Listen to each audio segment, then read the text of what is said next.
আমাদের অবস্থা হয়েছে এমন যে সুদ ঘুষ না খেলে কেমন যেন আমাদের আরামের ঘুমই হয় না।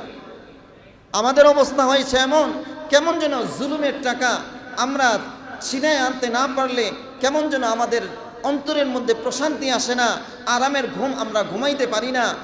ঠিক কিনা বলেন?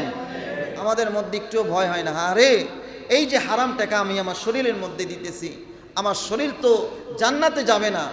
এই যে হারামের টাকা আমি আমার সন্তানকে, আমি আমার বিবিকে, আমি আমার বাবা মাকে, আমার ভাই বোনকে দিতেছি, আহারে আমি তো আমার শরীরটাকে জান্নাত থেকে হারাম করে দিলাম, আমার সন্তানের শরীরটাকেও জান্নাত থেকে হারাম করে দিলাম, আমার বিবির শরীরটাকেও জান্নাতের থেকে হারাম করে দিলাম, বাবা মায়ের শরীরটাকেও জান্নাত থেকে হারাম করে দিলাম। সব কিছু তো হাসরের ময়দানে দাঁড়ালে আমার সন্তান আমার বিরুদ্ধে দাঁড়িয়ে বলবে, আল্লাহ আমি তো হারামের টাকা খাই নাই, আমার বাবা কামাই করে আমাকে খাইয়েছেন।